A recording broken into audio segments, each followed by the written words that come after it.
A self-proclaimed honored one deemed a monster by those around him. A saint disguised as a monster for the sake of others and sympathy for the aforementioned Satoru Gojo. My opening statements were not attempts to slander those characters or discredit their accomplishments. Both have put in work against the seemingly insurmountable king of curses, Yuji and Sukuna, but they both were lacking where it mattered most, an overwhelming sense of self. That is what's needed to dethrone the king. Before we jump into the video, just wanted to remind you guys, remember to like and subscribe. The channel's growth has meant a lot to me. I got a bunch of things planned. Make sure you stay tuned for that and enjoy the video. Thank you. Gojo proclaims himself to be the honored one, but the narrator recognizes Sukuna as the honored one. Now, if Tengen and Angel are akin to Bodhisattvas who, of their own volition, both deferred their entry into nirvana in order to stay and help others, and whether we like it or not, both of them chose to stay for the greater good of humanity. Something akin to a Bodhisattva that has fallen from helping others achieve enlightenment, so Gege decides to represent the fallen as an Ashura, with his domain hand sign being Enmaten, which Enma is the one who decides if you re-enter the cycle of samsara or enter nirvana. Sukuna decides who gets to achieve a fulfilling death and reach their own nirvana, but his prerequisite is strength. Throughout the entire story, it will always ring true. Sukuna recognizes those who introduces a concept that is new to him, that exceeds his expectations, or someone that can replicate part of his own use of Jujutsu or curse energy, like with Hige Higuruma. Being able to toggle off domain amplification almost simultaneously and reenact his curse technique, which isn't very easy to do, and as we can see by Sukuna's reaction, it's something worth note. So much so that he calls him out by name. With Yuto Kotsu, it was about what he gave up in exchange to be stronger at Jujutsu.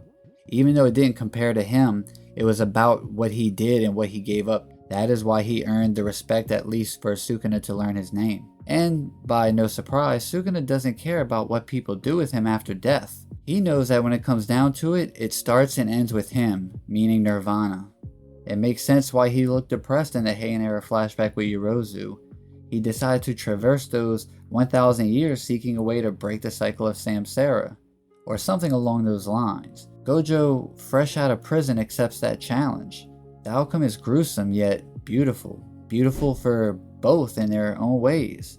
Sukuna was able to erase that solitary feeling that has been plaguing Gojo since the day he realized he couldn't get his best friend back. It was a beautiful death, and in return he gave Sukuna the gift of threatening his life.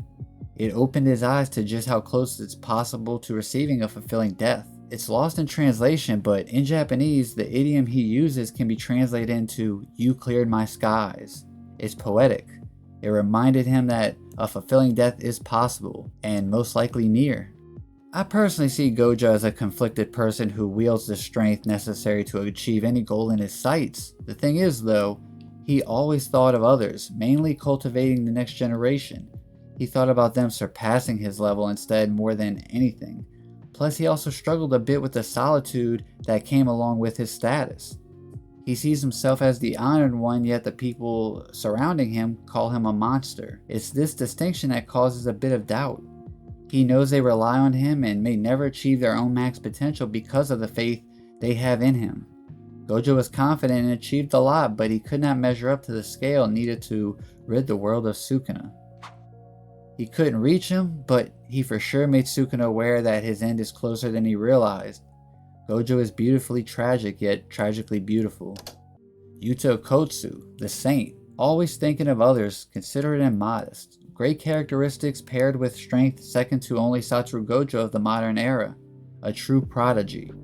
There's an inverse issue happening here where everyone sees Yuta as the saint, but he thinks he needs to become a monster.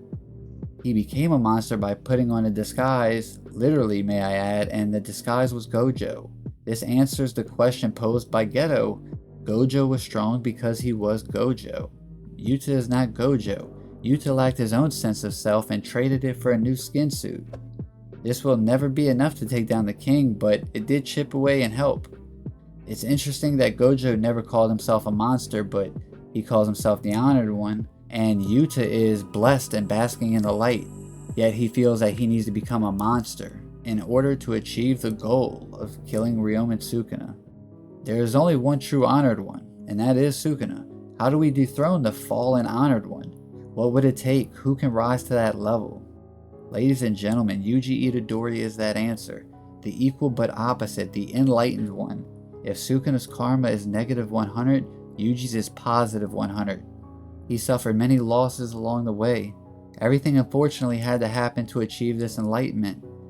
He did not go through the suffering, he grew through it. An overwhelming sense of self he now understands. It's not how you die, it's how you live. You can impart memories through your surroundings or leave memories behind for your family. Yuji will not tolerate those who try to rob people of that right to live. Sukuna, he is now able to look you evenly in the eyes. He loathes you. He pities you. He is your answer to break the never-ending cycle of samsara and grant you nirvana. A fulfilling death is on the way, and it's by the hands of the brat. I know you won't die without fighting, and I know Yuji's the same way. I love Yuji's growth. Chapter 265 is amazing. I originally rated it at 8 out of 10, and after sitting on it for some time and reading TCB, it hit me how much this sways Yuji's character to break that cog mentality and come into his own right as a sorcerer, but also as a man, a human being. You know, Yuji was so worried about chasing a fulfilling death, and it's interesting to me that he started on his journey with being a sacrifice at the end. Here we have Sukuna. As long as you meet the requirement of strength, he will give you a fulfilling death. At the hands of his domain expansion, his hand sign is Enlightened. He decides who gets a fulfilling death, which is funny enough. Sukuna is also chasing his own fulfilling death, and he will only be defeated by anyone that can possibly reach his level. If Sukuna is a calamity, Yuji's a blessing. Thanks for staying for the whole video. Hope you enjoyed. Remember, like, subscribe, comment, all those good things. Stay normie, stay weave, shit even in between is fine. Until next time, peace.